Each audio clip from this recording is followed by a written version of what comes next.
Hello class good morning class. आज की class में जो हम डिस्कस करने वाले हैं ड्रग रिसेप्टर्स के बारे में, है ना।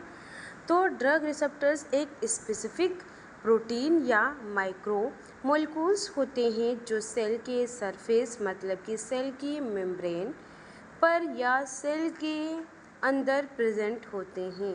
ये रिसेप्टर्स किसी ड्रग, हार्मोन या न्यूरोट्रांसमीटर्स या एंडोक्राइन सब्सटेंसेस को रिस्पेक्टिवली बाइंड करता है और उस बाइंडिंग के रिजल्ट में बायोलॉजिकल रिसेप्टर्स प्रोड्यूस होते हैं। ठीक है, तो ड्रग रिसेप्टर्स क्या होते हैं?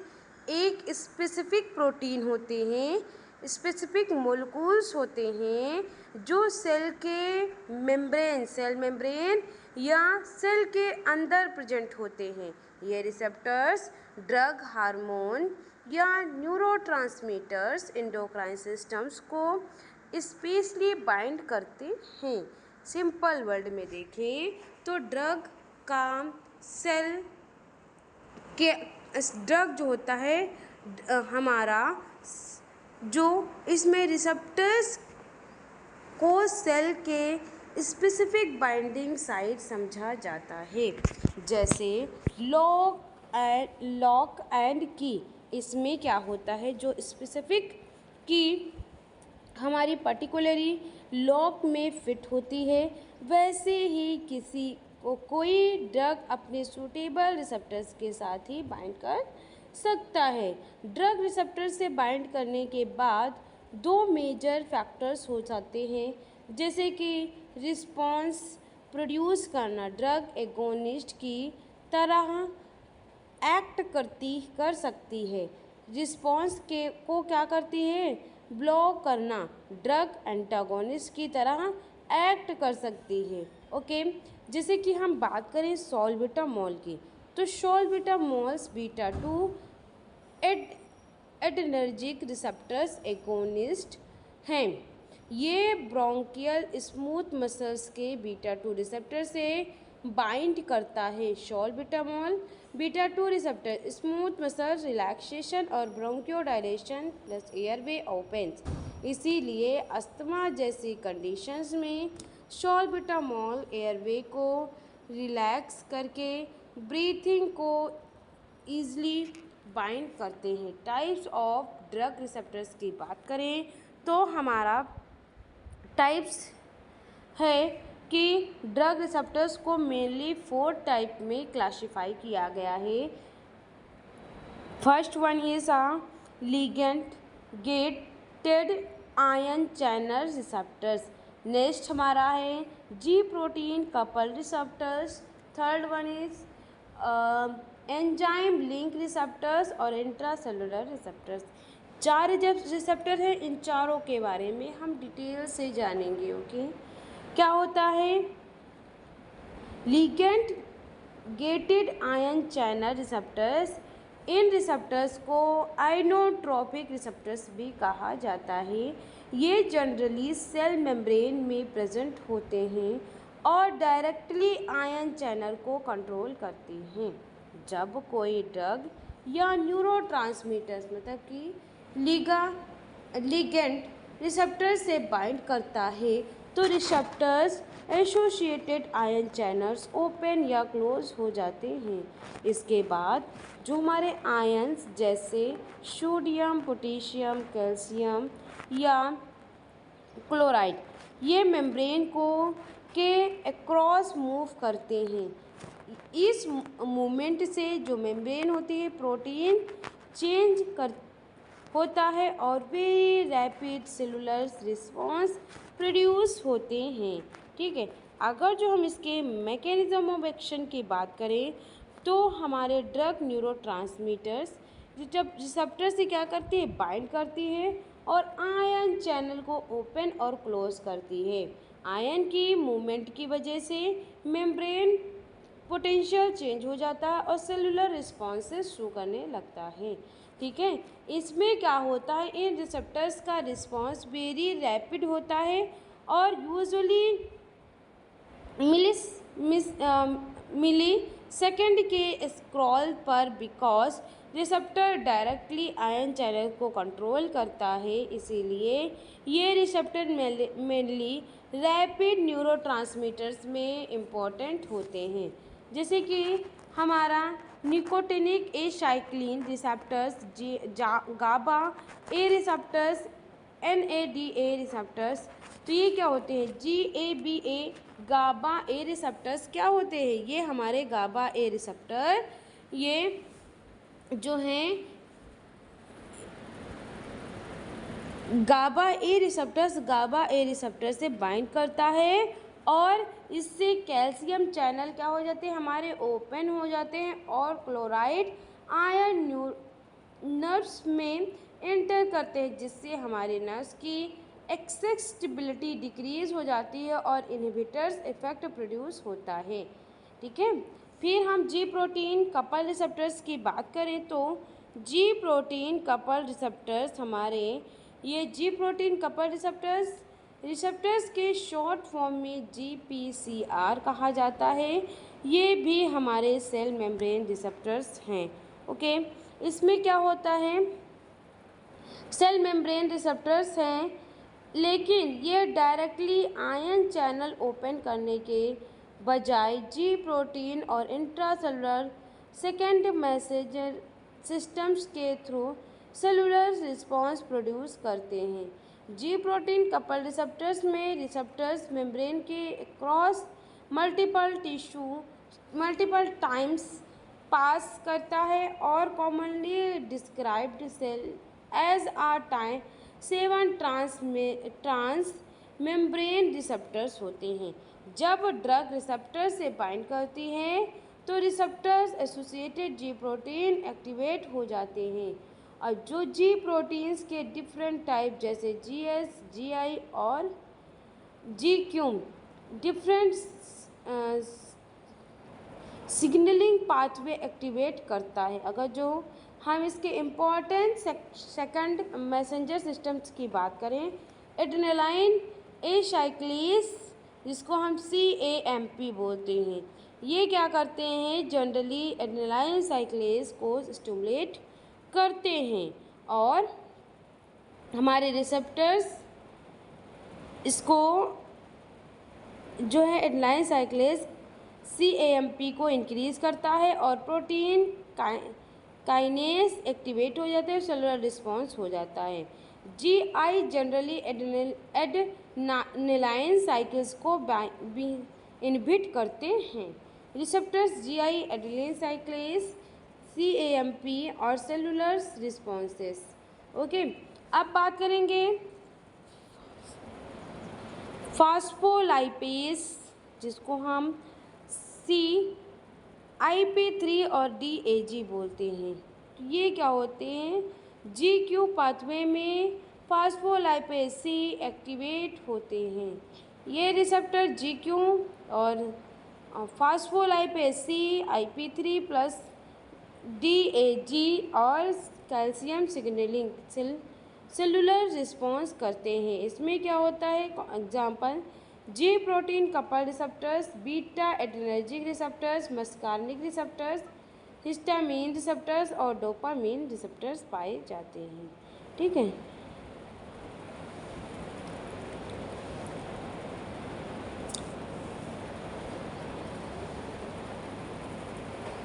Example of salbutamol and beta 2 receptors. तो सॉल्बिटामॉल क्या होता है? एक बीटा 2 एगोनिस्ट रिसेप्टर एगोनिस्ट है जो बीटा 2 रिसेप्टर्स के जी प्रोटीन कपल रिसेप्टर्स हैं जो मेनली GS प्रोटीन के थ्रू सिग्नल करता है। जब सॉल्बिटामॉल्स बीटा 2 रिसेप्टर से क्या करते हैं? बाइंड करते हैं तो GS प्रोटीन एक्टिवेट हो जाते हैं और एक्टिवेटेड GS एड्रेनालिन एसाइक्लेस को स्टिमुलेट करता है, जिससे सेल के अंदर जो CAMP लेवल इंक्रीज होता है उसको डिक्रीज CAMP स्मूथ मसल से में रिलैक्सेशन प्रमोट करते हैं और ब्रोंकायल स्मूथ मसल रिलैक्स होने से एयर वे वाइडली होती हैं जिसे हम ब्रोंकोडाइलेशन कहते हैं। ठीक है, क्या होता है हमारा salbutamols beta 2 adrenergic receptor GS protein activate हो जाते हैं और एड्रेनालाइन साइक्लिस एक्टिवेटर होता है, CAMP डिक्रीज हो जाता है और स्मूथ मसल्स रिलैक्सेशन, ब्रोंकोडायलेशंस और एयर वे इंपॉर्टेंट इजली हो जाती है। ठीक है, फिर एंजाइम लिंकेज रिसेप्टर्स।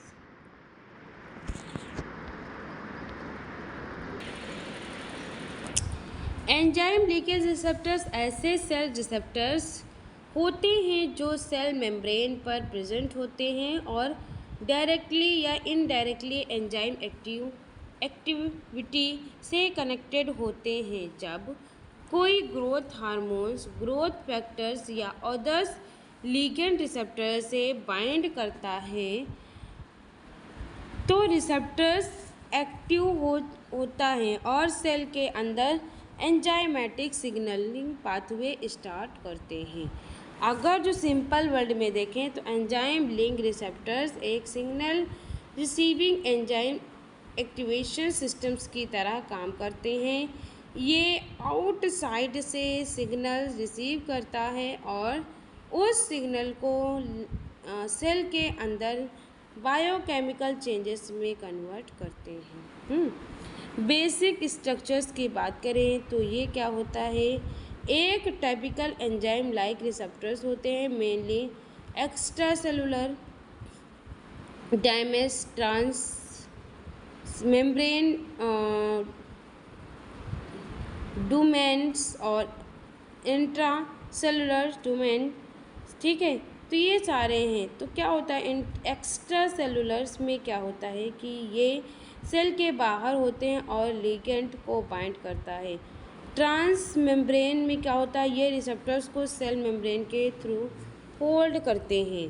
फिर हम बात करेंगे इंट्रा सेलुलर्स, ये जो है सेल के अंदर होते हैं और एंजाइम एक्टिविटी या एंजाइम एसोसिएटेड सिग्नल्स को एक्टिविटीज़ करते हैं। सिंपल वर्ड में देखें तो इसके डायग्राम में क्या है, हमारा outer side of the ligand और extracellular dominant, cell membrane हो गया, इंटरसेलुलर डोमिनेंस और enzyme signalling pathways, cellular response हो गया। मैकेनिज्म ऑफ एक्शन की बात करें तो इसमें क्या होता है कि एंजाइम लीकेज रिसेप्टर्स का मैकेनिज्म स्टेप बाय स्टेप समझते हैं। लिगेंड रिसेप्टर्स के पास आता है। लिगेंड क्या होता है, जो हमारे लिगेंड ऐसे इंसुलिन या ग्रोथ फैक्टर्स हैं जो मेम्ब्रेन पर प्रेजेंट रिसेप्टर्स को एक्स्ट्रा सेलुलर पार्ट के पास आता है। लीकेज रिसेप्टर्स के बाइंड करता है, ये जो है लीकेज रिसेप्टर को स्पेसिफिक बाइंडर साइट पर बाइंड करता है। फिर हम बात करेंगे लिक्विड प्लस रिसेप्टर एक्टिवेशंस। ये जो है बाइंडिंग रिसेप्टर्स की शेप या कन्फॉर्मेशंस में चेंज प्रोड्यूस हो सकता है। ठीक है, स्टेप 3 पे क्या होता है, रिसेप्टर्स एक्टिव हो जाते हैं। तो रिसेप्टर्स एक्टिवेशंस के बाद इनएक्टिव प्रोटीन एंजाइम और एक्टिव एंजाइम्स एसोसिएट सिग्नलिंग एक्टिवेशंस होते हैं। ठीक है, इसमें मेनली जो इम्पोर्टेंट एंजाइम लीकेज रिसेप्टर्स में टायरोसिन्स काइनेज एक्टिवेट या मूवमेंट होते हैं। फास्फोराइलेशंस होते हैं। एडवर्स हमारा एक्टिवेशंस के बाद प्रोटीन पर पैथोलॉजी ड्रग ऐड किया जा सकता है और फास्फोरस के जो हमारे पैथोलॉजी कहते हैं। ठीक है,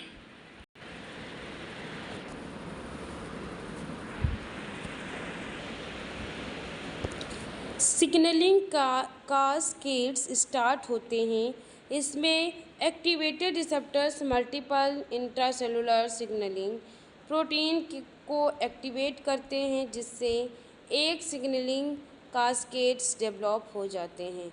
रिसेप्टर्स एक्टिवेशंस या प्रोटीन्स फास्फोलाइजेशंस या significance protein activations, multiple intracellular pathology और सेलुलर रिसेप्टर्स। ठीक है, तो सेलुलर रिस्पॉन्सेस क्या होते हैं? ये फैमिली सेल में डिफरेंट चेंजेस हो सकते हैं, जैसे मेटाबॉलिज्म चेंजिंग और glucose uptake changing, cell growth या cell division, cell differentiation and हमारा क्या है, protein synthesis, gene experience changes. ठीक है, इसमें इम्पॉर्टेंट मोस्ट इम्पॉर्टेंट अगर जो हम देखें तो इंसुलिन जो होता है रिसेप्टर एंजाइम लाइक रिसेप्टर्स को का वेरी इम्पॉर्टेंट एग्जाम्पल माना जाता है। इंसुलिन ब्लड में ग्लूकोज लेवल रेगुलेट करने में इम्पॉर्टेंट होने हैं।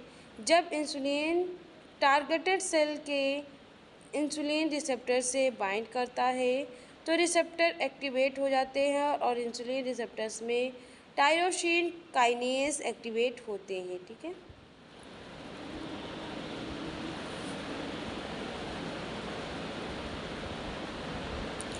तो जो हमारे रिसेप्टर्स टायरोसिन काइनेज होते हैं ये एंजाइम लीकेज रिसेप्टर का इम्पॉर्टेंट ग्रुप होता है। रिसेप्टर्स टायरोसिन काइनेज में रिसेप्टर्स का इंट्रासेलुलर प्रोटीन में टायरोसिन काइनेज एंजाइम्स एक्टिवेट होते रहते हैं। ठीक है,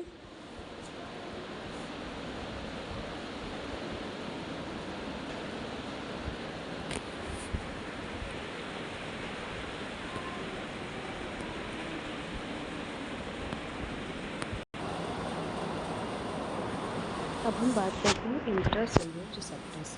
इंट्रासेलुलर रिसेप्टर्स में क्या होता है कि ये वो रिसेप्टर होते हैं जो सेल के अंदर प्रेजेंट होते हैं। मेनली साइटोप्लाज्मा या न्यूक्लियस में ये रिसेप्टर्स उन ड्रग या हार्मोन्स के लिए इम्पोर्टेंट होते हैं जो लिपिड सॉल्युबल, जो फैट सॉल्युबल होते हैं और ईजिली सेल मेम्ब्रेन को क्रॉस कर सकते हैं। सिंपल वर्ड में बताएं, इसमें क्या होता है, इंट्रासेलुलर रिसेप्टर सेल के अंदर लोकेटेड बाइंडिंग साइट है जहां ड्रग या हार्मोन्स बाइंड करके मेनली जीन एक्सपीरियंस और प्रोटीन सिस्टम्स सिंथेसिस को चेंज करते हैं। जैसे lipid soluble drug hormones cell membrane cross करता है और इंट्रासेलुलर रिसेप्टर से बाइंड करते हैं और ड्रग रिसेप्टर्स एक्सप्लेन कर सकते हैं। इसमें न्यूक्लियस पर एक्शन होता है, जीन ट्रांसक्रिप्शंस चेंज होते हैं और हमारे जो mRNA है फॉर्मेशन होता है, न्यू प्रोटीन सिंथेसिस और सेलुलर रिस्पॉन्सेस शो होता है। लोकेशन ऑफ इंट्रासेलुलर रिसेप्टर्स की बात करें तो साइटोप्लाज्मिक रिसेप्टर्स, ये रिसेप्टर्स मेनली दो लोकेशन पर मिल जा सकते हैं, जैसे कि हमारा साइटोप्लाज्मिक रिसेप्टर्स, तो कुछ रिसेप्टर्स साइटोप्लाज्मिक में प्रेजेंट होते हैं जैसे कि ड्रग हार्मोनल सेल के अंदर इंटर करता है और साइटोप्लाज्मिक रिसेप्टर से बाइंड करते हैं। उसके बाद ड्रग रिसेप्टर्स कॉम्प्लेक्स न्यूक्लियस में मूव करता है और जीन एक्सपीरियंस को रेगुलेट करता है। ठीक है, न्यूक्लियर रिसेप्टर्स क्या होते हैं, कुछ रिसेप्टर्स डायरेक्टली न्यूक्लियस में रिप्रेजेंट होते हैं। ड्रग हार्मोन्स न्यूक्लियस में इंटर करके रिसेप्टर से बाइंड करता है और रिसेप्टर्स डायरेक्टली डीएनए के स्पेसिफिक रेगुलेटरी रीजन्स पर इफेक्ट डाल सकता है। ठीक है, अगर जो हम इसकी मैकेनिज्म ऑफ एक्शन की बात करें तो cellular receptors ligand generally lipid solubles होते हैं और स्टेरॉयड हार्मोन्स या थायराइड हार्मोन्स या विटामिन डी रेटिनॉइड्स होते हैं। इसमें क्या होता है, सेल मेम्ब्रेन क्रॉस करना, तो lipid soluble molecular cells membrane के लिपिड बाइलेयर को रिलेटिवली ईजिली क्रॉस कर सकते हैं, इसीलिए इसका जो मेम्ब्रेन के बाहर किसी रिसेप्टर से बाइंड करने के लिए नेसेसरी नहीं होता है। ठीक है, रिसेप्टर से बाइंड अप करना है तो सेल के अंदर लीगल अपने स्पेसिफिक इंट्रासेलुलर रिसेप्टर से बाइंड करता है। ड्रग रिसेप्टर्स कॉम्प्लेक्स इंक्लूड पर एक्ट करना। तो अगर रिसेप्टर साइटोप्लाज्म में था तो एक्टिवेशंस के बाद ड्रग रिसेप्टर्स कॉम्प्लेक्स न्यूक्लियस में इंटर कर सकता है। न्यूक्लियस में ये कॉम्प्लेक्स डीएनए के specific regulatory region commonly cell या हार्मफुल सब्सटेंसेस एलिमिनेट से इंटरेक्शंस करते हैं, जैसे कि जीन ट्रांसक्रिप्शंस चेंज होता।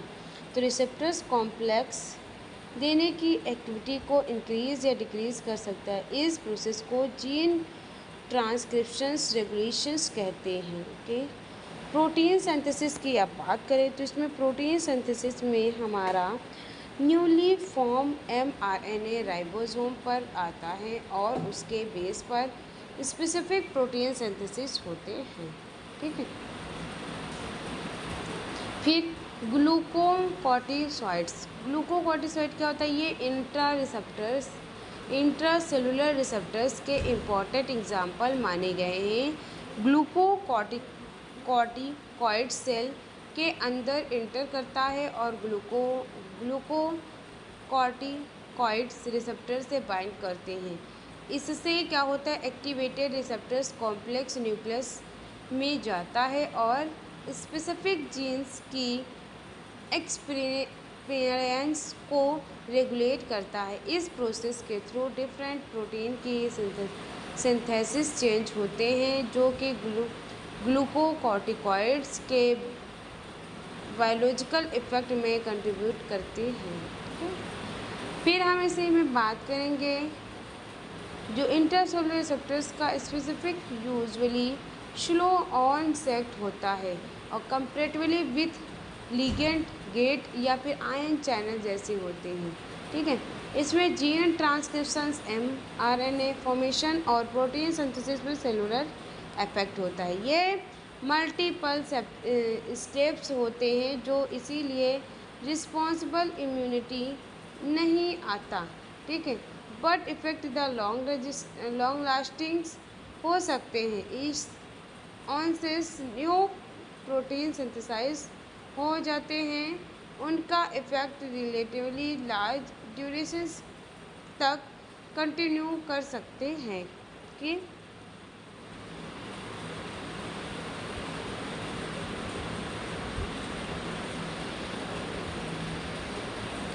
देखो क्लास हम लोगों ने लिगेंड टारगेट केमिकल रिसेप्टर्स के बारे में पढ़ा। ठीक है, जो हमारे गाबा और आयन चैनल्स ओपनिंग के थ्रू होता है। ठीक है, नेक्स्ट हमारा क्या है? जी प्रोटीन कपल रिसेप्टर्स देखा। फिर हम लोगों ने देखा एंजाइम लिंकेज रिसेप्टर्स और इंट्रासेलुलर रिसेप्टर्स। इन चारों रिसेप्टर्स के बारे में हम लोगों ने डिटेल से स्टडी कर लिया है। अब जो हम क्लास में पढ़ेंगे एगोनिस्ट एंड एंटागोनिस्ट। ओके, तो एगोनिस्ट एंड एंटागोनिस्ट क्या होता है ये पहले हम देख लेंगे।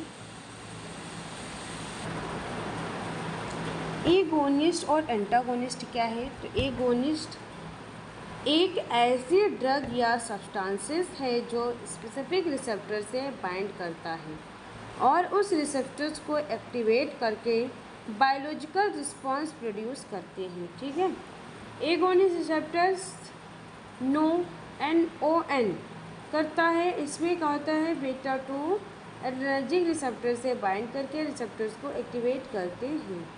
ठीक, एंटागोनिस्ट एक किसी ड्रग या सब्सटेंसेस है जो स्पेसिफिक रिसेप्टर से बाइंड करती हैं लेकिन रिसेप्टर्स को एक्टिवेट नहीं करती। ये एगोनिस्ट को एक्शंस को लोकली या रिड्यूस करती है। ठीक है, ये क्या होता है? एंटागोनिस्ट रिसेप्टर को हम ब्लॉक कर सकते हैं, जैसे कि एट्रोपिन मस्कार्निक रिसेप्टर्स को ब्लॉक करके एसिटाइल कोलिन के इफेक्ट को रिड्यूस करती है। ठीक है, तो ये हमारा एगोनिस्ट एंड एंटागोनिस्ट है। नेक्स्ट क्लास में हम इसको और डिटेल में स्टडी करेंगे। हम क्लास को अभी इसी एंड करते हैं। Thank you so much class.